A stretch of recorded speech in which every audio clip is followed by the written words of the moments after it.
العلي العظيم.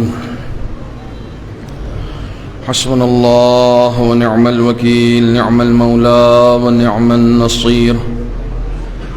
أعوذ بالله السميع العليم من الشيطان اللعين الرجيم.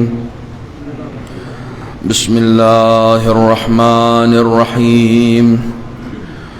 الحمد لله الذي جازي كل صانع ورايش كل قانع وراحم كل ضارع ومنزل المنافع والكتاب الجامع بالنور الساطع، وهو للدعوات سامع وللكربات دافع وللدرجات رافع وللجبابرة قامع، فلا إله غيره ولا شيء يعدله، ليس كمثله شيء وهو السميع البصير اللطيف الخبير، وهو على كل شيء قدير.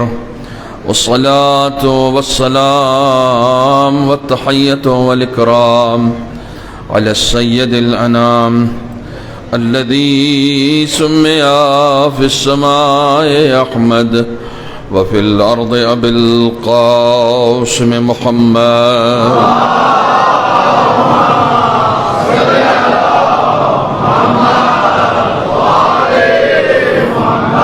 أهل بيته الطيبين الطاهرين المعصومين المظلومين الذين أذهب الله عنهم الرجس وطهرهم تطهيرا.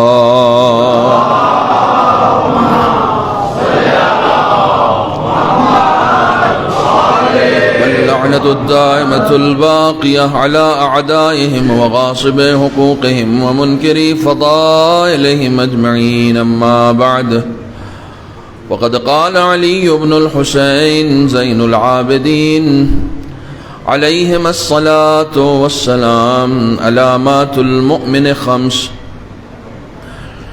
الورع في الخلوة، الحلم عند الغضب، الصدق عند الخوف، الصدقة في القلة، والصبر عند المصيبة. صلوات پڑھیں محمد.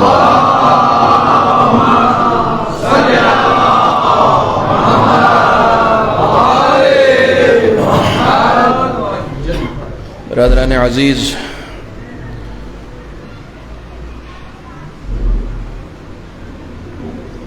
دو مجلسیں ہو چکی ہیں اور دونوں ذاکرین نے اختصار سے کام لیا. مجھ سے ایسے کوئی توقع آپ نہ رکھیے گا کہ میں بھی اختصار سے ہی کام لوں گا. مجھے جتنی دیر پڑھنا ہے میں اتنی دیر پڑھوں گا، چاہے آپ میرے سر سے پنکھا ہی کیوں نہ ہٹا دیں، لیکن ہمارے دل میں گرمی عشق اہل بیت ہے، اور اس گرمی کے آگے پھر کسی اور گرمی کا احساس نہیں ہوتا ہے. میں نے آج کی اس مجلس کے لیے آپ حضرات، جس میں انشاءاللہ کہ میں بھی شامل ہوں، کے لیے امام نے 5 علامتوں کا ذکر کیا ہے، اور انہی علامتوں کے حوالے سے گویا جو حدیث کا آئینہ ہمارے حوالے کیا گیا ہے، ہم یہ کوشش کریں گے کہ اس آئینے میں اپنی تصویر دیکھ سکیں کہ آیا امام نے جو ایمان کا آئینہ ہمارے حوالے کیا ہے اس آئینے میں ہماری تصویر پرفیکٹ آتی ہے یا نہیں آتی ہے. امام فرماتے ہیں مومن کی علامتیں 5 ہیں. میرے شیعہ سنی بھائی جتنے لوگ میری آواز سن رہے ہیں، میں سب سے مخاطب ہوں، جن جن کے دل میں ایمان کی شمع روشن ہے. ایمان کہتے ہی اس کو ہیں جو ہو اور نظر نہ آئے، لیکن عقیدے کی حد تک وہی ایمان عمل میں ہوتا بھی ہے اور نظر بھی آتا ہے. سورہ بقرہ میں ایمان کے لیے یہ کہا گیا ہے کہ یؤمنون بالغیب، یہ لوگ جو ہیں وہ غیب پر ایمان رکھتے ہیں، یعنی خود ایمان جو ہوتا ہے وہ غیب پر ہوتا ہے، لیکن ایمان اپنی جگہ حاضر ہوتا ہے۔ اسی ایمان کے حوالے سے امام ارشاد فرماتے ہیں کہ مومن کی 5 علامتیں ہیں۔ پہلی علامت الورع فی الخلوہ، عالم رنگ و بو میں خداوند عالم نے بنی نوع بشر کے لیے جو روش حیات عطا کیا ہے، اس روش حیات کا نام تقویٰ ہے۔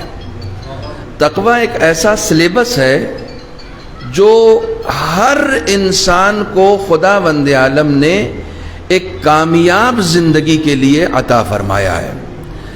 بعض لوگوں کے درمیان ایک سوال ہے اور وہ یہ سمجھتے ہیں کہ شاید تقویٰ ایک ایسی چیز ہے جو ہمارے قبر میں کام آنے والی ہے، برزخ میں کام آنے والی ہے، آخرت میں کام آنے والی ہے، محشر میں کام آنے والی ہے۔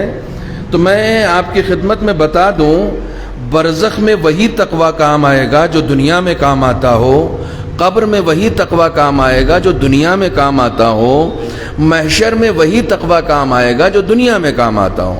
آیت اللہ جواد ملکی تبریزی سے پوچھا گیا، امام خمینی کے استاد تھے، ان سے پوچھا گیا کہ قرآن مجید میں جو یہ آیت ہے کہ ان الصلاۃ تنہی عن الفحشاء والمنکر، نماز جو ہے وہ برائیوں سے روکتی ہے، وہ کون سی نماز ہے جو قبر میں کام آئے گی؟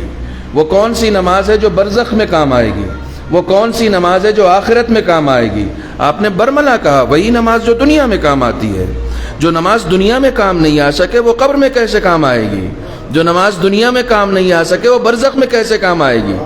تو لوگوں نے پوچھا کیسے نماز دنیا میں کیسے کام آتی ہے؟ کہا قرآن مجید نے کیا کہا ہے؟ ان الصلاۃ تنہی عن الفحشاء والمنکر، نماز انسان کو فحشا اور برائیوں سے روکتی ہے۔ اگر تم اس دنیا میں برائیوں سے رکے ہوئے ہو تو اس کا مطلب یہ دنیا میں نماز کام آ رہی ہے، اور جو نماز دنیا میں کام آتی ہے وہی آخرت میں بھی کام آتی ہے۔ صلوات پڑھیں محمد و آل محمد۔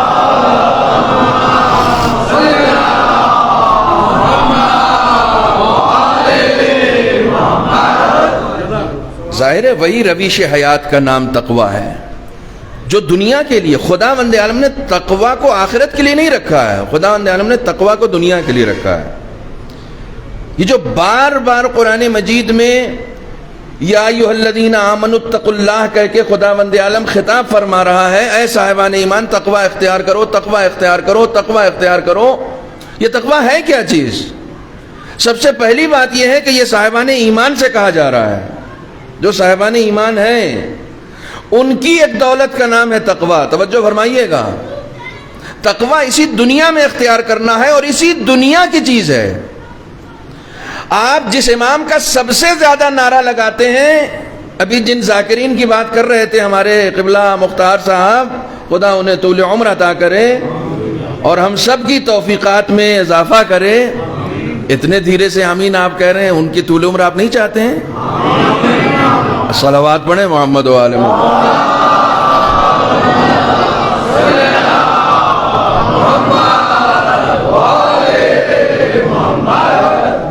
جس تقویٰ کو خداوند عالم نے ہمارے لیے روش حیات قرار دیا ہے، وہ تقویٰ اسی دنیا کا سرمایہ، آخرت کا سرمایہ نہیں ہے، اسی دنیا میں۔ آپ کبھی کسی ذاکر سے اچھی مجلس سنتے ہیں اور اس کے بعد پھر مولا کائنات کا کوئی نکتہ سن لیتے ہیں تو سب سے زیادہ نعرہ کون سا لگاتے ہیں؟ نعرہ حیدری لگاتے ہیں۔ 2 القابات ہیں امام کے جو مخصوص ہیں آپ سے، ایک تو آپ کے علاوہ کسی کو کہا ہی نہیں جا سکتا، وہ کیا ہے؟ امیر یہ جتنے سب جھوٹے تھے، نقل ہوتی ہے، اصل ہوتی ہے۔ دیکھیں اپنے دل کی تسلی کے لیے آپ چاہے اپنا جو بھی نام رکھ لیں، امیر المومنین علی کے علاوہ کوئی نہیں ہے۔ امیر المومنین، یہ القابات جو ہوتے ہیں نا معصومین کے، کبھی کبھی ان القابات پہ ہی غور کر لیا کریں، ہدایت ہو جائے گی، اپنے آپ میں ہدایت ہو جائے گی۔ آپ صرف لقب پہ غور کریں، امام کا لقب کیا ہے؟ میرا مولا کون ہے؟ علی، جن کا لقب یہ ہے کہ آپ صرف مومنوں کے امیر ہیں. علی کو اپنا امیر بنانا ہے تو پہلے مومن بننا پڑے گا. جتنا ایمان کی شمع اپنے اندر روشن کرتے جاؤ گے اتنا علی تمہارا امام ہوتا جائے گا. دوسرا امام المتقین. کس کے امام ہیں؟ نامدار عباس آپ کے امام ہیں یا نہیں؟ علی آپ کے امام ہیں یا نہیں ہیں؟ رسول نے لقب دیا ہے علی امام المتقین ہے. میرے امام اسی وقت ہوں گے جب میرے وجود میں تقوی پایا جاتا ہوگا. جتنا تقوی میرے اندر بڑھتا جائے گا اتنا امام و ماموم کا رشتہ بڑھتا جائے گا. اگر مجھے یہ ثابت کرنا ہے کہ میرے امام وہ ہیں تو مجھے اپنے اندر تقوی لانا پڑے گا. دیکھیے ابھی قرآن اور اہل بیت دونوں کی بات کر رہے تھے مولانا, ٹھیک ہے. رسول اکرم دو چیزیں چھوڑ کر گئے. میں امروہہ میں مجلس پڑھ رہا تھا, میں نے ممبر سے پوچھا کہ یہاں کتنے امام باڑے ہیں, تو لوگوں نے بتایا 72. میں نے کہا قرآن سکھانے کی جگہیں کتنی ہیں جہاں آپ قرآن کی تعلیم دیتے ہیں؟ دار القرآن جسے کہا جاتا ہے. تو لوگوں کا جواب 1-2 تھا. امام باڑے 72 ہیں, قرآن سکھانے کی جگہ کم ہے. یہ قرآن پر ظلم نہیں ہے, یہ اہل بیت کی محبت پہ ظلم ہے. یہ اہل بیت کی محبت پہ ظلم ہے. اہل بیت کا عرفان حاصل ہی نہیں ہو سکتا جب تک کہ آپ کی زندگی میں قرآن نہ ہو. ٹھیک ہے, میں نے امام کے حوالے سے عرض کر دیا. وہی قرآن جس کی بات بیٹھتے ہی میں نے کی, شروع یہاں سے ہوتا ہے بسم اللہ الرحمن الرحیم الف لام میم ذالک الکتاب لا ریب فیہ. زور سے پڑھیے اس آیت کو. قرآن ہدایت کیوں نہیں دے پا رہا ہے, یا ہم قرآن سے ہدایت کیوں نہیں لے پا رہے ہیں؟ قرآن نے خود کہا ہے کہ اس سے ہدایت لینے کے لیے پہلے خود کو صاحب تقوی بناؤ. یہ ہدی للمتقین ہے, صاحبان تقوی کے لیے ہدایت ہے. اگر قرآن سے ہدایت لینا چاہتے ہو کہ تو تقوی کی ڈور پکڑ لو. تقوی رسول اکرم صلی اللہ علیہ وآلہ وسلم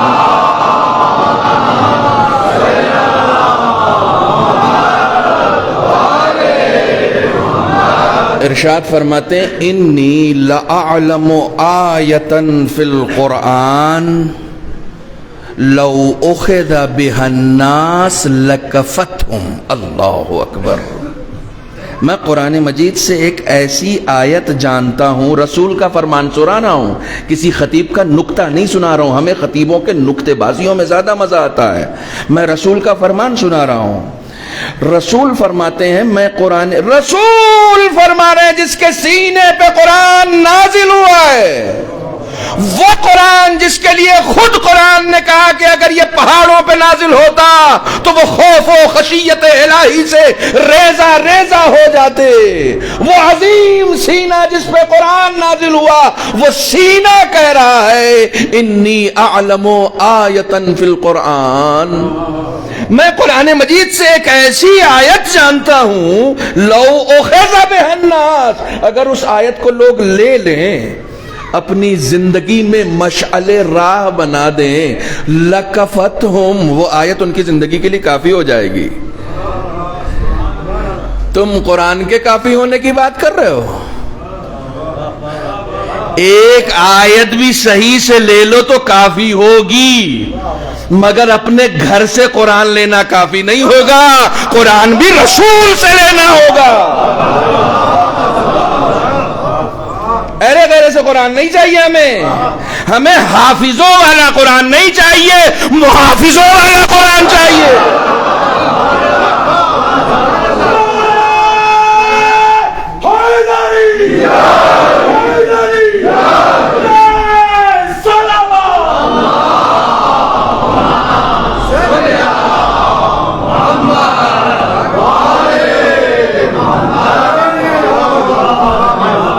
جو قرآن پہ شک کرے ہم اس سے قرآن لیں گے, یہ جو قرآن نو کے نیزہ پر پڑے ہم اس سے قرآن لیں گے؟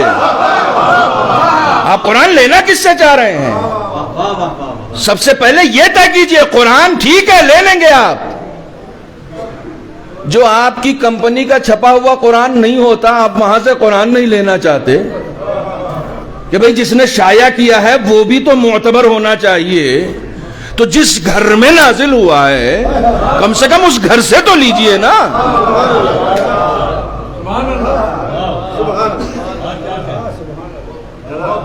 ہدی للمتقین صاحبان تقوی کے لیے ہدایت ہے. رسول کہتے ہیں میں ایک ایسی آیت بتا دوں گا کہ تمہاری زندگی کے لیے کافی ہو جائے گی. چھوڑو نا قرآن, ایک آیت لے لو. آیت کیا ہے؟ آیت بھی سورہ طلاق کی ہے. طلاق کی بحثیں ہمارے ہندوستان میں خوب ہو رہی ہیں. آیت بھی اسی سورے کی ہے تو آپ کو سورہ بھی یاد ہو جائے گا. ٹھیک ہے, دوسری آیت سے شروع ہوتی ہے اور تیسری آیت پہ ختم ہو جاتی ہے. اور آیت شروع ہی یہاں سے ہوتی ہے وَمَن يَتَّقِ اللَّهِ. یہ رسول کہہ رہے ہیں وَمَن يَتَّقِ اللَّهِ, جس نے بھی تقوی اختیار کیا. تقوی کے معنی کیا ہیں پہلے یہ ڈیسائیڈ کر لیتے ہیں پھر آگے بڑھتے ہیں.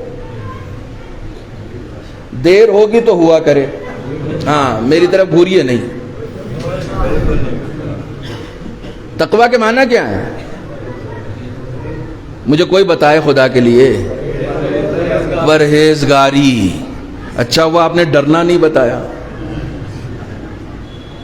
ہم لوگ کبھی کبھی ترجمہ کرتے ہیں اللہ سے ڈرو. ڈرو ترجمہ نہیں ہے.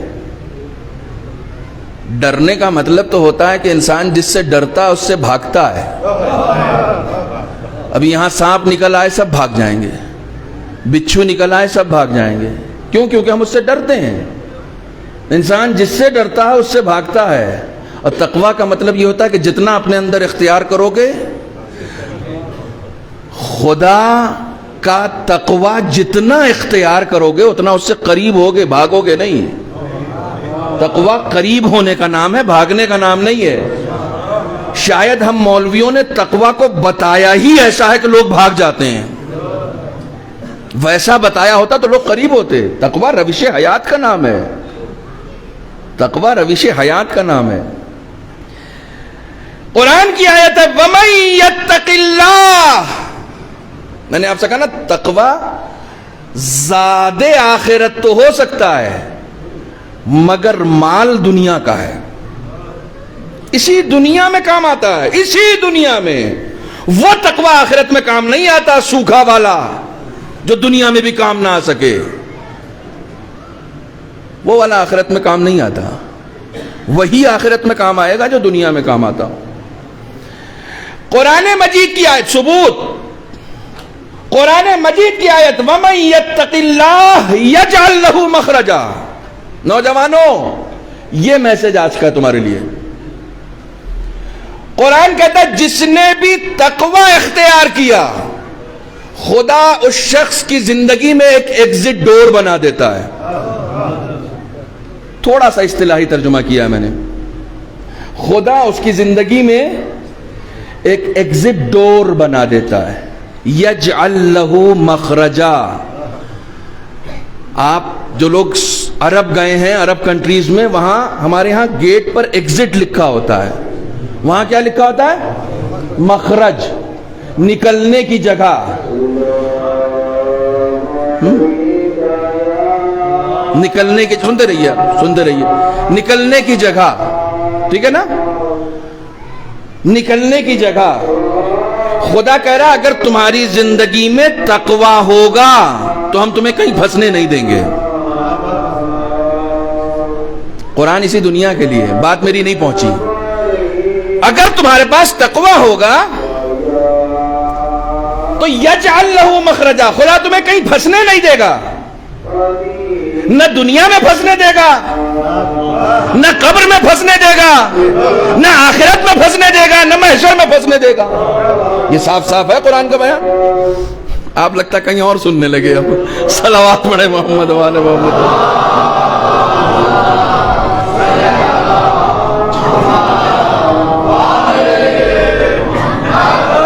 ایک مرتبہ سب لوگ ماشاءاللہ مجمع بہت اچھا ہے، سب لوگ مل کے صلوات پڑھیں.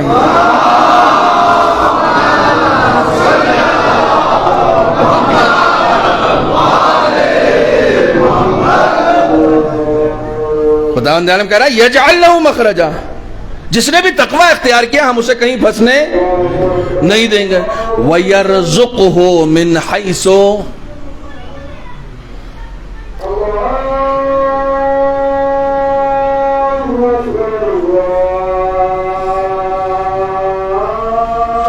پونے 2 بج رہے ہیں.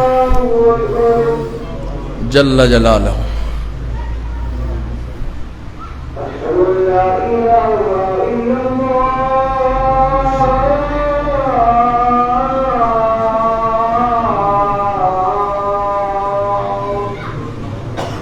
اشہد ان لا الہ الا اللہ.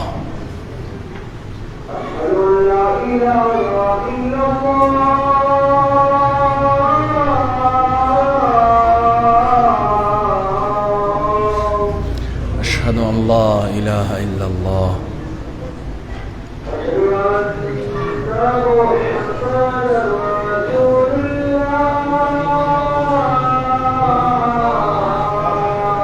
اشہد ان محمد رسول اللہ صلی اللہ علیہ وسلم.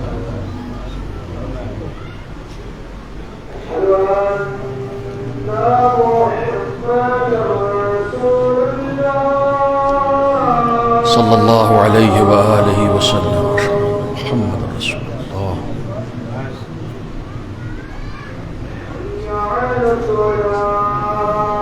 حی علی الصلاۃ.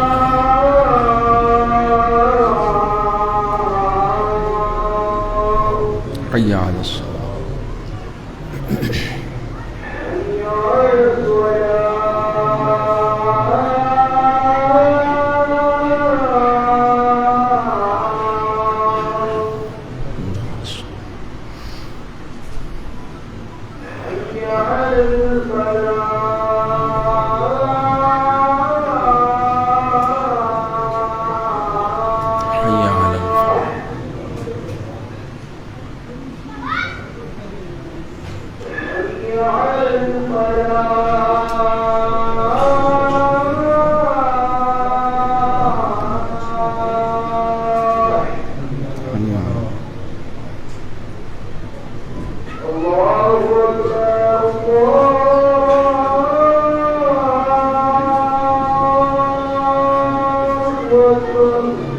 اللہ اکبر جل جلالہ.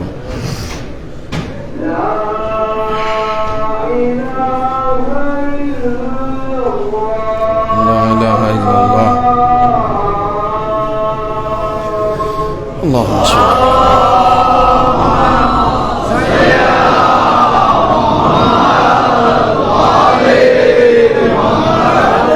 میرے پاس رکنے کے علاوہ اور کوئی آپشن نہیں تھا، اور آپشن ہوتا تو میں کنٹینیو کرتا. اور عام طور پر ایسے موقع پر میں ایک بات ضرور عرض کرتا ہوں کہ اذانیں جو ہوتی ہیں وہ نماز کے لیے جانے کے لیے ہوتی ہیں، اپنے کام کو روکنے کے لیے نہیں ہوتی ہیں. جو لوگ نماز پڑھ چکے ہیں ظاہر سی بات ہے کہ ان کے لیے یہ اذان نہیں ہے، یہ اذان ان کے لیے ہے کہ جو جنہوں نے نماز نہیں پڑھی ہے. دوسری بات یہ غور کیجئے گا، میں اکثر ایسے مقامات پر ایک درس ضرور دے کر جاتا ہوں. عام طور سے جب بھی اذان ہوتی ہے پورے ہندوستان میں، اردو زبان کی ذاکری میں، یو پی میں، بہار میں، دلی میں، کشمیر میں، ہر جگہ جہاں بھی ذاکری کے دوران اذان ہو جاتی ہے وہاں ذاکر کو روکا جاتا ہے، یا وہ ذاکر خود میرے پاس آپشن، میں نے کہا نا میرے پاس آپشن نہیں تھا ورنہ میں نہیں رکتا، چونکہ آواز اس کی زیادہ آ رہی تھی اس لیے مجھے رکنا پڑا. میں کنٹینیو کرتا کیونکہ ہم لوگ نماز الحمدللہ پڑھ چکے ہیں. صرف مجلس کو آپ روکتے ہیں، زندگی کا کوئی کام آپ کر رہے ہوں اذان کے وقت آپ اس کو نہیں روکتے ہیں. اگر واقعی آپ اذان کے لیے رکتے تو آپ ڈرائیونگ کرتے ہوئے بھی رکتے، آپ کھانا کھاتے ہوئے بھی رکتے، آپ بات کرتے ہوئے بھی رکتے، آپ زندگی کے ہر موڑ پر رک جاتے کیونکہ اذان ہو رہی ہے، لیکن آپ کہیں نہیں رکتے، صرف آپ مجلسوں کو روکتے ہیں۔ تھوڑا سا تربیت کریں اپنی، جو کام کریں ہوش کے ساتھ کریں، جوش کے ساتھ نہ کریں۔ صلوات پڑھیں محمد وعلی۔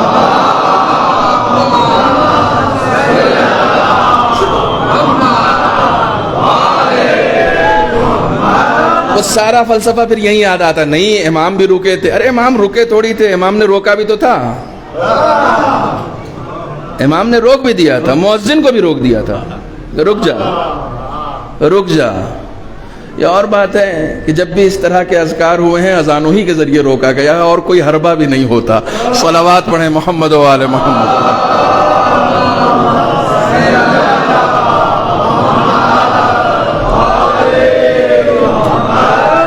ایک مرتبہ اور مل جل کے صلوات پڑھیں محمد۔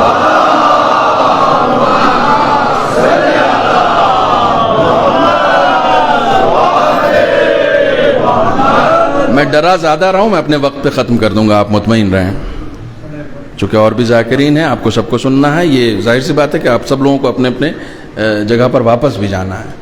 میں بس ظاہر سی بات ہے کہ یہ پہلا مرحلہ کراس کر کے اور اس کے بعد پھر انشاءاللہ آپ کی زحمتوں کو ختم کر رہا ہوں۔ جس نے بھی تقوی اختیار کیا، خدا کہتا ہے کہ میں اس کی زندگی میں ایک ایگزٹ ڈور بنا دوں گا، کہیں پر وہ پھنس نہیں سکتا دنیا میں بھی دنیا کی بات کر رہا ہوں۔ اور اس کے بعد کہتا ہے وَيَرْزُقْهُ مِنْ حَيْثُ لَا يَحْتَسِبْ، وہاں سے اس کو رزق دوں گا جہاں سے وہ سوچ بھی نہیں سکتا۔ تقوی کے ذریعے سے تم سمجھ رہے ہو کہ زیادہ دماغ لگائیں گے تو زیادہ رزق آئے گا، خدا کہہ رہا ہے زیادہ تقوی اختیار کرو، زیادہ رزق آئے گا، اور وہاں سے دیں گے جہاں سے تم سوچ بھی نہیں سکتے۔ وَمَن يَتَوَكَّلْ عَلَى اللَّهِ فَهُوَ حَسْبُهُ، یہ سب وہی آیت پڑھ رہا ہوں میں۔ اور جس نے بھی خدا پر توکل کیا وہ اس کے لیے کافی ہو جاتا ہے۔ ان اللہ بالغ امرہ قد جعل اللہ لکل شیء قدرا، آیت ختم ہو گئی۔ جس نے بھی خدا پر توکل کیا وہ اس کے لیے کافی ہو جاتا ہے، وہ اس کے لیے کافی ہو جاتا ہے۔ ان اللہ بالغ امرہ، ہر کام کو پورا کرنے والا خدا ہے، تمہارے دستے قدرت کوتا ہیں، خدا کے نہیں۔ قرآن آپ بھی پڑھتے ہیں، قرآن ہم بھی پڑھتے ہیں، قرآن ہمارے علماء بھی پڑھتے ہیں، قرآن امام خمینی بھی پڑھتے تھے، قرآن معصوم بھی پڑھتے تھے۔ سنیے گا غور سے، قرآن سب پڑھ رہے ہیں، قرآن ہم بھی پڑھ رہے ہیں، علماء بھی پڑھ رہے ہیں، مراجع بھی پڑھ رہے ہیں، معصومین بھی پڑھ رہے ہیں، سب کا پڑھنا برابر ہے۔ جب ہم یہ سمجھ جائیں گے نا کہ سب کا پڑھنا بھی برابر نہیں ہے، تب یہ سمجھ میں آئے گا کہ ان میں سے یہ سب بھی برابر نہیں ہے، سب الگ الگ ہے۔ سب کا قرآن پڑھنا، سب کی نماز برابر نہیں ہے، چاہے نماز شکل و ہیئت کے اعتبار سے تولو گے تو شاید ایک وزن کی ہوگی، سب میں 3 رکعت ہے مغرب میں۔ خداوند عالم عمل کو تول کے نہیں لیتا ہے، تولنے کے اعتبار سے ممکن ہے ایک وزن ہو، لیکن سب کا الگ الگ ہے۔ توجہ فرمائیے گا، خداوند عالم نے قرآن میں موسیٰ کا ذکر کیا، خدا نے اسی قرآن میں فرعون کا ذکر کیا۔ سلطنت، حکومت، شاہی، فوج، تمکنت، مال و منال، سب کچھ کس کے پاس؟ بولو، فرعون کے پاس۔ موسیٰ کے پاس کیا تھا؟ لوگ تھے، بار بار تاکید کرنے پر بھی لوگ ایمان نہیں لا رہے تھے۔ موسیٰ کے پاس صرف ایک چیز تھی، ڈنڈا، ایک عدد عصا، وہ خدا کا تھا، وہ عصا خدا کا تھا۔ اصل میں وہ عصا ایک تشبیہ ہے، موسیٰ تکیہ ہی خدا پر کیے ہوئے تھے۔ یہ تشبیہ ہے اس بات کی کہ موسیٰ تکیہ کیے ہوئے تھے خدا کے اوپر۔ فرعون غارت ہوا یا نہیں ہوا؟ توجہ فرمائیے گا، میں آج ایک جملے سے ثابت کر دوں گا کہ قرآن زندہ ہے۔ موسیٰ فتح یاب ہوئے، شکست کس کو ملی؟ فرعون کو ملی یا نہیں ملی؟ کہاں گئی حکومت؟ کہاں گئے فوجی؟ کہاں گئے اسلحے؟ کہاں گئی تمکنت؟ کہاں گئی شاہی؟ موسیٰ کو معلوم تھا کہ فرعون کس پہ بھروسہ کر رہا ہے اور میرا بھروسہ کس پہ ہے۔ جب کوئی اس بھروسے کو، اس توکل کی لاج کوئی رکھتا ہے، تو چاہے اس زمانے کا موسیٰ ہو یا اس زمانے کا خمینی، چاہے اس زمانے کا موسیٰ ہو یا اس زمانے کا خمینی ہو، وہ جانتا ہے خدا پر توکل کرنے سے فتح ملتی ہے، اسلحوں پر بھروسہ کرنے سے فتح نہیں ملتی۔ صلوات بر محمد و آل محمد۔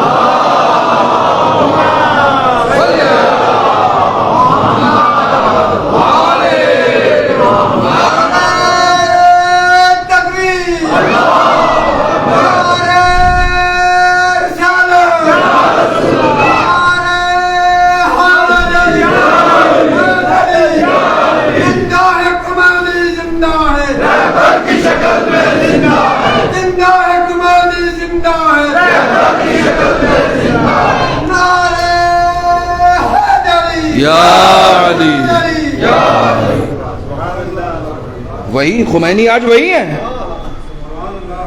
کل موسیٰ نے بھروسہ کیا تھا، کامیاب ہو گئے۔ وَمَن يَتَوَكَّلْ عَلَى اللَّهِ فَهُوَ حَسْبُهُ، جس نے خدا پر بھروسہ کیا وہ کامیاب ہو گیا۔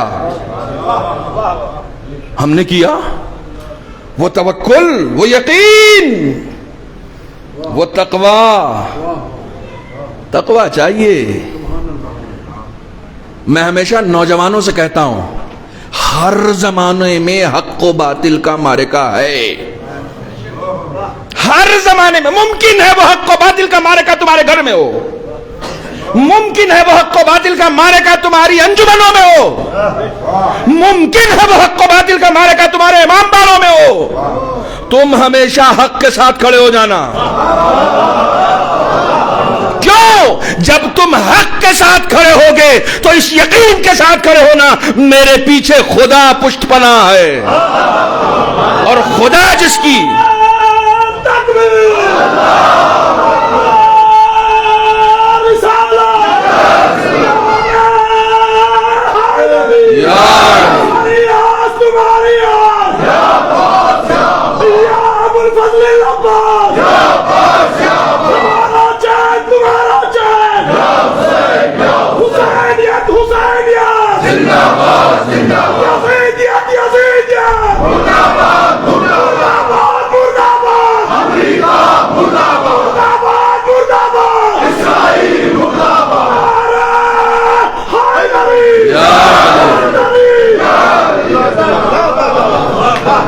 ڈرنا کسی سے نہیں، زندگی کا ایک اصول ہے۔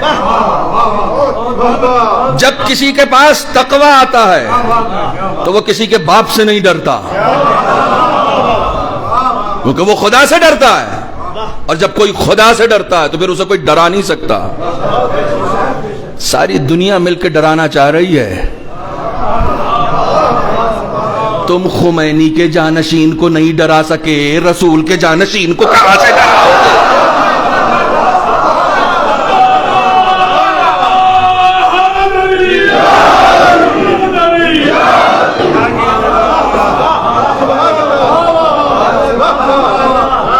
میں نے رات کی مجلس میں کہا تھا، میں تو غلاموں کا تذکرہ کرتا ہوں، آقاؤں کا تذکرہ میرے بس کا نہیں ہے۔ آقاؤں کا تذکرہ تو خدا کرتا ہے، میں غلاموں کا تذکرہ کر کے بتاتا ہوں کہ ان کی راہ پہ چلنے والے غلام جب ایسے ہیں تو آقا کیسا ہوگا؟ کسے ڈرا رہے ہو؟ دنیا کی ساری طاقتیں جمع ہو گئیں، سینکشنز، پابندیاں، بندشیں، نہ مال آئے گا نہ جائے گا۔ ان بیچاروں کو معلوم ہی نہیں ہے، ان کو لگتا ہے کہ سینسیکس کے اوپر نیچے ہونے سے اکنومی بڑھتی یا گھٹتی ہے.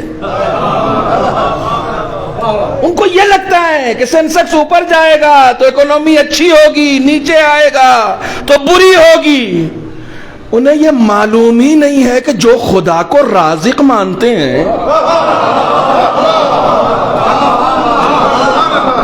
سینسیکس کے اوپر نیچے جانے سے ان کا دل ڈاماڈول نہیں ہوتا. تم ہمیں بھوک سے ڈراؤ گے؟ ہم شاب ابی طالب میں آدھا کھجور کھا کے آئے ہیں. تم ہمیں بھوک سے ڈراؤ گے؟ ہم مدتوں شاب ابو طالب میں رہ کے آئے ہیں. حسن نصر اللہ کہتے ہیں موت سے ڈراؤ گے؟ ہم مٹ جانے والی قوم ہوتے تو کربلا میں مٹ گئے ہوتے.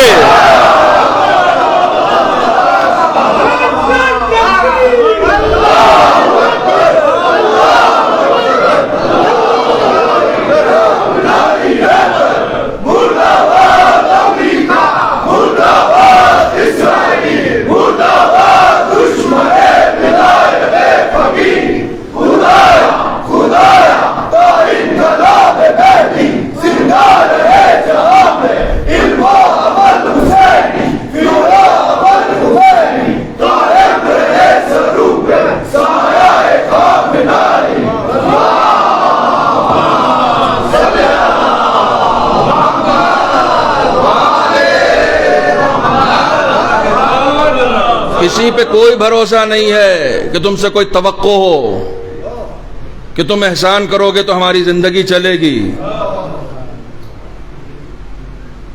تم بھوک سے نہیں ڈرا سکتے، ہم شاب ابی طالب سے آئے ہیں. تم موت سے نہیں ڈرا سکتے، ہم کربلا سے آئے ہیں. موت سے ڈراؤ گے؟ جوش محلیہ آبادی کے مصرے پڑھے نا، ہم نے رگے گردن سے خنجر کے گلے کاٹے ہیں. تم ہمیں ڈراؤ گے؟ خنجروں والے پتہ نہیں کہاں نابود ہو گئے، گردن کٹوانے والے آج تک زندہ ہیں، کیونکہ وہ خدا پر توکل کرتے ہیں، خدا پر بھروسہ کرتے ہیں. ان اللہ بالغ امرہ، خدا ہر شے پر قادر ہے. آپ یقین جانے میں حدیث کی طرف جا ہی نہیں پایا، ابھی صرف وہ پہلی لائن میں رہ گیا تقویٰ. شاید نہ جا پاؤں، اب نہیں وقت ہے، پھر کسی موقع سے. پہلی لائن ہی صرف الورع ہے نا، تقویٰ خدا کے لیے. خدا کے لیے میں نے ایک جملہ کہا تھا پونچھ کے مرکزی امام بارگاہ میں. آپ نے دیکھا ہے کہ کسی نسل کی، کسی خاندان کے 10 نسل کو یکے بعد دیگر قتل کر دیا گیا ہو؟ سب حق کے مقابلے میں جب آتے ہیں نا تو ایک جیسے رہتے ہیں، ایک جیسے رہتے ہیں. جب حق کے مقابلے میں آتے ہیں تو ان کی صورت نہیں بدلتی، ان کا نام نہیں بدلتا، ان کا کردار نہیں بدلتا، سب ایک ہیں، سب کے سب ایک ہیں. موسیٰ تنہا ہیں، 10 لوگوں کو ہدایت کی ہے، اپنی قوم کو لے کے راتوں رات. آپ پڑھیے قرآن مجید، راتوں رات نکل. میں بتا رہا ہوں کہ خدا پر بھروسہ کسے کہتے ہیں. راتوں رات نکل گئے. یہیں سے ربط مصائب دوں گا. دریائے نیل آ گیا. یہ سب قرآن میں، قرآن پڑھ رہا ہوں میں. یہ قرآن، دریائے نیل کوئی قصے کہانی کی کتاب نہیں، آج بھی موجود ہے. آپ جب جائیں گے جغرافیائی دنیا کے اعتبار سے جب آپ دیکھیں گے تو دریائے نیل آج بھی موجود ہے. دریائے نیل پہ پہنچ گئے، راتوں رات سفر کیا، بوڑھے بچے جانور بکری گائے بھینس سب لے کے چل دیے تاکہ کفر کی اس بستی سے نکل سکیں. لیکن اسے پتا چل گیا یہ نہتھے، ان کے پاس اپنے ساز و سامان صرف کھانے پینے کے، کسی کے پاس کوئی اسلحہ نہیں، کسی کے پاس کوئی فوجی نہیں، کسی کے پاس کوئی جنگ کا ساز و سامان نہیں، کسی کے پاس دفاع کرنے کے لیے سپر تک نہیں، اور پیچھے سے فرعون اپنی پوری فوج سمیت. خدا پر توکل. ڈر کس سے رہے ہو؟ پوری فوج بھی اگر لگا دی جائے تو ڈرا نہیں سکتی. ہم قرآن والے ہیں. ہاں کچھ ہلکے عقیدے والے موسیٰ کے ساتھ بھی تھے. مجلس حسین کی ہی اس لیے جاتی ہے تاکہ ہلکا عقیدہ پکا ہو جائے. ڈرنا نہیں. تمہارے سبات قدم میں کبھی تزلزل نہ آنے پائے اس لیے ہم عباس کا ذکر سناتے ہیں. دریائے نیل پہ پہنچ گئے, پیچھے سے فرعون کا لشکر آ رہا ہے. موسیٰ والے موسیٰ کے پاس گئے, انا لمدرکون. قرآن ہے. موسیٰ کہاں پھنسوا دیا, مر گئے ہم تو. یہ کیا کیا, ہم پھنس گئے. انا لمدرکون. جب ہلکے عقیدے والے موسیٰ کے سامنے چیخ پکار کرنے لگے تو موسیٰ نے کہا کلا, کیا ہو گیا ہے تم کو؟ انا معی ربی سیہدین. قرآن پڑھ رہا ہوں. کیا ہو گیا ہے تم کو؟ ہمارے ساتھ ہمارا خدا ہے. وہ یہ کیا کہہ رہے تھے؟ ایک طرف دریا, ایک طرف فوج, اب کیا کریں؟ موسیٰ نے کہا ان سب کے باوجود خدا ہے. خمینی کا انقلاب کامیاب کیوں ہوا؟ نہیں مجھے بولو, خمینی کا انقلاب کامیاب کیوں ہوا؟ خمینی نے موسیٰ کا یہ واقعہ پڑھا کہ ایک طرف دریا, ایک طرف فرعون. موسیٰ نے برجستگی سے توکل کے ساتھ کہا انا معی ربی, ہمارے ساتھ خدا ہے, سیہدین, راستہ نکالے گا. خمینی کا انقلاب اس لیے کامیاب ہوا کہ خمینی جانتے تھے جو موسیٰ کا خدا ہے وہی میرا خدا ہے.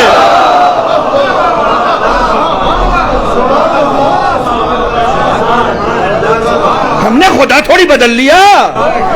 ڈرے وہ جنہوں نے وقت کے ساتھ ساتھ اپنا خدا بدلا ہو. صلوات بر محمد و آل محمد.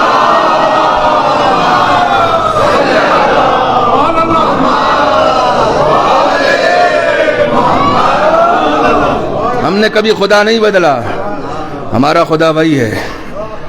ان معی ربی, کیا ہو گیا تم کو؟ ہمارے ساتھ خدا ہے. سیہدین. علماء تفسیر لکھتے ہیں اس آیت کی تفسیر میں, علماء کی موجودگی میں بات کہنے میں ذرا اور زور آ جاتا ہے, کانفیڈنس آ جاتا ہے نا کہ میمنہ میسرہ مضبوط ہے ہمارا. علماء تفسیر نے لکھا موسیٰ کو معلوم نہیں تھا کہ راستہ بنے گا. معلوم ہوتا تو یہ کہتے ابھی راستہ بنے گا, رکو. یہ نہیں کہا کہ راستہ بنے گا. موسیٰ نے کہا خدا ہے. راستوں پہ بھروسہ نہ کرنا, خدا پہ کرنا. خدا ساتھ ہوگا تو راستے خود بخود بنتے چلے جائیں گے. یہ نہیں معلوم تھا موسیٰ کہ کوئی راستہ بن جائے گا, ابھی چلے جائیں گے باہر. نہیں, انہوں نے کہا انا معی ربی, ہمارے ساتھ خدا ہے. جبرائیل آئے, کہنے لگے خدا نے کہا ایسا مارو. اب پتہ چلا کہ راستہ بن رہا ہے. جب جبرائیل نے کہا عصا مارو, راستہ بنے گا. پانی کی فطرت بہانا ہے, بچانا نہیں. خدا ساتھ ہو تو فطرتیں بدل بدل کے مخلوق بچانے کا کام کرنے لگے. پانی کی فطرت ہے بہا دینا, اور دریائے نیل کا پانی اس کی فطرت ہے بہا دینا. خدا ساتھ ہوتا ہے تو وہی بچاتی ہے. آگ کی فطرت جلانا ہے, خدا ساتھ ہوتا ہے تو ابراہیم کو بچاتی ہے. یہ ساری فطرتیں بدل جائیں گی. خدا کی قسم, قرآن میں خدا نے کہیں نہیں کہا ہے کہ اس کی خاص عنایتیں صرف نبیوں کے ساتھ ہوتی ہیں. کہیں نہیں کہا. تم اس کے ہو جاؤ, تمہارے ساتھ ہوں گی. خمینی ہو گئے, تو ساتھ تھی یا نہیں تھی؟ نہ ہوتی تو تبس کا واقعہ یاد ہے یا نہیں ہے؟ جس جگہ کو تم نے ڈبونے کے لیے اڈا بنایا تھا اسی جگہ نے تمہیں ڈبو دیا، کیونکہ خدا ساتھ ہے۔ خدا کو ساتھ رکھو نا، کسی اور پہ بھروسہ کرنے سے فائدہ کیا؟ کسی زمانے کی بات ہے اس لیے سنا دے رہا ہوں، نام نہیں لوں گا۔ 2-3 ٹرم پہلے ایک اچھے سے رئیس جمہور ہوا کرتے تھے ایران کے، اس وقت اچھے تھے، بعد میں پتہ نہیں کیسے ہوئے، کیا ہوئے، کچھ پتہ نہیں چلا، اس وقت اچھے تھے، ابھی کا بھی پتہ نہیں ہے۔ ہم کسی کی عاقبت کے بارے میں کیا فیصلہ کریں، خدا فیصلہ کرے گا۔ اس وقت اچھے تھے، خانہ کعبہ حج کے لیے گئے تو سعودی کے شاہ نے کہا کہ آپ کو لڑنے کے لیے امریکہ کے علاوہ اور کوئی ملا نہیں ہے کیا؟ آپ جب دیکھیے اسی سے پنگا لے لیتے ہیں، آپ جب دیکھیے امریکہ مرد آباد کے نعرے لگانے لگتے ہیں۔ آخر کچھ تو آپ لوگ کامن سینس اپلائی کیجئے، وہ سپر پاور ہے۔ تو انہوں نے برجستہ کہا آپ کعبے کے متولی ہو کے خدا کو سپر پاور نہیں مانتے؟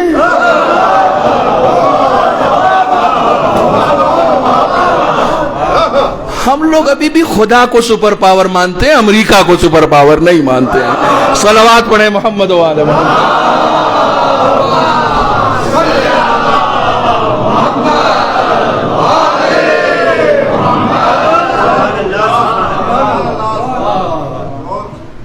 موسیٰ کی پوری فوج دریا کے اندر، اچھا اب جیسے دریا کے اندر آئے سب پیچھے مڑ مڑ کے دیکھ رہے ہیں، وہ بھی تو آ رہے ہیں، وہ بھی تو آ رہے ہیں، سب کے دل میں ایک ڈر ہے، خلیش ہے، کیا ہوگا، وہ بھی آ رہے ہیں، جس راستے سے ہم جا رہے ہیں وہ بھی تو آ سکتے ہیں، موسیٰ کچھ تو کرو۔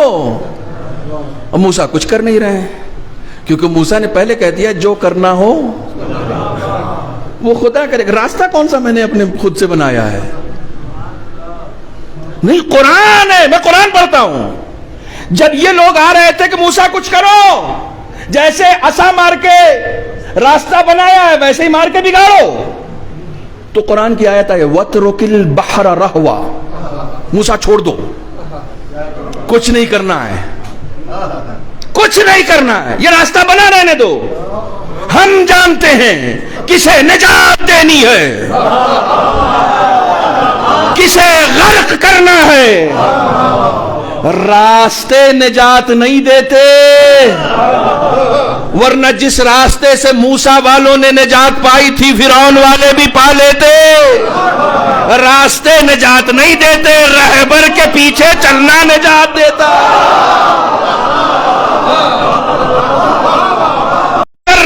چل رہے ہو، نجات رہبر کے پیچھے چلنے میں ہے، راستے میں نہیں ہے۔ صلوات بر محمد و آل محمد۔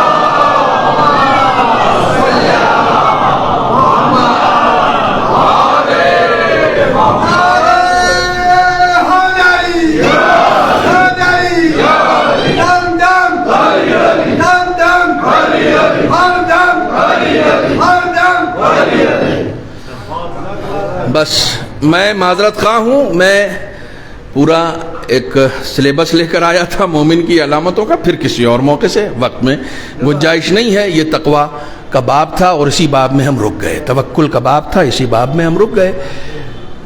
نجات تقویٰ میں ہے، نجات سچائی میں ہے، نجات حق پرستی میں ہے۔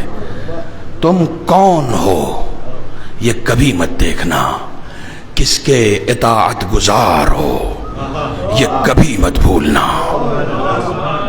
تم کیا ہو، تم کیا ہو یہ کبھی مت بھولنا۔ تم خدا کی بندگی میں ہو، تم اس کے اطاعت شعار ہو، تم حق پر ہو۔ جب تم حق پر ہوتے ہو تو کیا کہا جناب علی اکبر نے؟ پھر موت ہم پر آ پڑے یا ہم موت پہ جا کے کیا فرق پڑتا ہے؟ ہم مٹیں گے تھوڑی، ہم حق پر ہیں، ہم حق پر ہیں۔ زہیر قین نے شب عاشور جب عباس خیموں کے گرد طواف کر رہے تھے بس 2 جملے صرف مصائب کے سن لیجئے. جب خیموں کے گرد عباس طواف کر رہے تھے تو زہیرقین آئے، اور آنے کے بعد زہیر نے کہا کہ عباس میں تم کو بتاؤں کہ تمہاری وجہ تخلیق کیا ہے؟ میں تم کو بتاؤں کہ علی نے ام البنین سے شادی کیوں کی تھی؟ میں تم کو بتاؤں کہ یہ کربلا جہاں تم ہو وہ کون سی جگہ ہے؟ تو کہتے ہیں جناب عباس نے یہ 2-4 جملے جب زہیرقین سے سنے نا تو ایک انگڑائی لی، اس انگڑائی میں گھوڑے کی رکاب ٹوٹ گئی اور کہا زہیرقین مجھے یاد نہ دلاؤ، میں بچپن سے جانتا ہوں کہ میری تخلیق کربلا کے لیے ہوئی. میں واقف ہوں. کل ذرا اذن جہاد تو ملنے دو. آپ کیا سمجھتے ہیں 30,000 کا لشکر تو پہنچ چکا تھا. 9 محرم الحرام کو امام زین العابدین علیہ السلام خیمے سے باہر نکلتے ہیں اور یہ دیکھنے کے لیے کہ کیا فوج بلائی ہے پسر ساتھ نے. روایت کہتی ہے کہ خیمے سے باہر نکل کر دیکھتے ہیں، ایک مرتبہ سارے خیموں پر اور فوجی چھاونی پر ایک نظر ڈالی.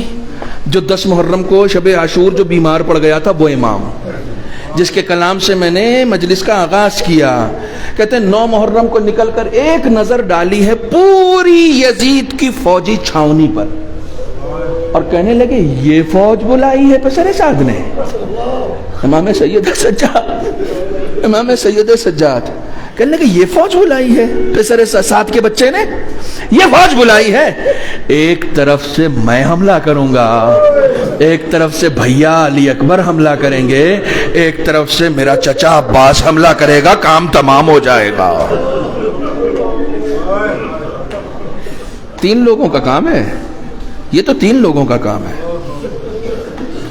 اللہ اکبر اللہ اکبر. مگر وہاں انقلاب کی تھیم الگ لکھی گئی تھی. یہ جو آج آپ بیٹھے ہوئے ہیں نا کربلا کو یاد کر رہے ہیں نا، یہ وہ انقلاب ہے جو حسین نے برپا کیا تھا. صبح نمودار ہونے دو، پھر دیکھنا، اجازت ملنے دو، پھر دیکھنا. اللہ اکبر.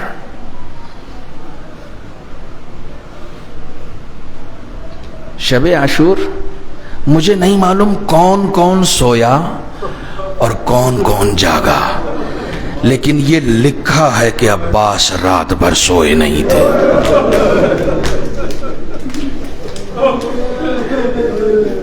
جبھی تو جس وقت عباس رخصت ہو رہے تھے یا جس وقت عباس کا جنازہ آیا، دونوں وقت لکھا ہوا ہے. دونوں میں سے کسی ایک وقت زینب نے کہا تھا اے عباس، جو آنکھیں تمہارے وجود کی وجہ سے چین سے سوتی تھیں وہ اب جاگیں گی، اور جو آنکھیں تمہارے خوف سے جاگا کرتی تھیں وہ اب سوئیں گی. یہ عباس کا وجود ہے. صرف ایک منظر پڑھنا ہے. رات میں نے مصائب پڑھ دیے ہیں. کسی بھی شہید کے لیے کربلا میں قد صرخ الحسین کی لفظ نہیں آئی ہے روایتوں میں، کسی بھی شہید کے لیے سوائے حضرت عباس کے.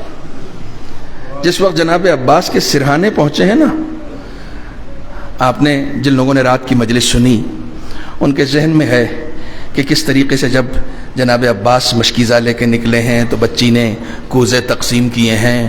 بچوں میں یہ بتایا ہے کہ میرا چچا پانی لانے گیا ہے، تھوڑی دیر میں پانی آ جائے گا، بچوں اب تمہاری پیاس بس تھوڑی دیر کی ہے. یہ سارا منظر آپ نے سن لیا. پانی لے کر پلٹے ہیں جناب عباس. پانی لے کر جب پلٹے ہیں اور دونوں بازو قلم ہو گئے، سر پہ گرز پڑ چکا، جب آپ زمین پر آئے ہیں اپنے آقا کو آواز دی ہے اور حسین جس وقت گئے ہیں، بس اس وقت سے منظر سنو. تاریخ کربلا میں بہت کم ایسے شہید ہیں کہ جن کے سر کو حسین کا زانو نصیب ہوا ہو، بہت کم ہے. حبیب ہیں، مسلم ابن اوسجہ ہیں، جون ہیں، حضرت عباس ہیں، اور بھی چند ہیں. جون کا سر جس وقت امام نے زانوں پہ رکھا تھا نا، جون نے اپنا سر زمین پہ رکھ دیا تھا اور کہا تھا آقا مجھ سے کوئی خطا ہو گئی ہے. تو امام نے کہا کیوں؟ کہا عرب میں کسی غلام کے سر کو کوئی آقا زانوں پہ نہیں رکھتا، کیا مجھ سے کوئی خطا ہو گئی؟ اپنا سر زمین پر دے دیا. آخری وقت میں جب عباس کا سر حسین نے زانوں پہ رکھا نا، تو حسین نے بھی کہا کہ آقا یہ سر زانوں پہ نہ رکھیے. امام نے کہا کیوں؟ کہا مجھے ایک منظر ستا رہا ہے. عباس کہتے ہیں آقا مجھے ایک منظر ستا رہا. عباس کیسا منظر ستا رہا ہے؟ کہا بھی تھوڑی دیر کے بعد کربلا کے گرم ریگزار پر آپ کے سر کو کسی کا زانو نصیب نہیں ہوگا. اے آقا عباس کی روح تڑپے گی کہ میرا سر تو حسین کے زانو پہ تھا، حسین کا سر کربلا کی گرم ریت پر پڑا ہو. اللہ اکبر، اللہ اکبر. حسین کا سر تو کربلا کی گرم ریت پر ہے، لیکن عباس کا سر حسین کے زانوں پہ رکھا ہوا.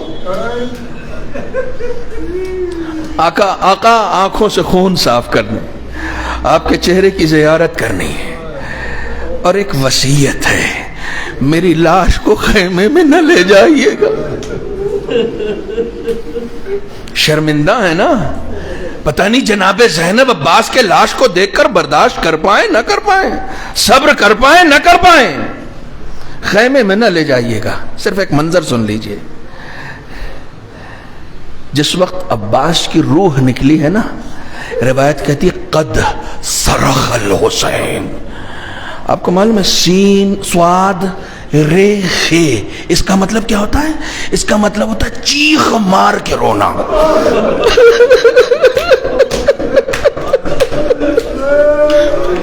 جیسے ہی عباس کی روح نکلی ہے، حسین چیخ مار کے روئے، یہ کہتے ہوئے الان ان کا سر ظہری آخی، تیرے مرنے سے میری کمر ٹوٹ گئی. علم لے کر جس وقت واپس آئے ہیں، عباس کا ذکر سن لیا نا، عباس کی چہیتی کا ذکر سن لو.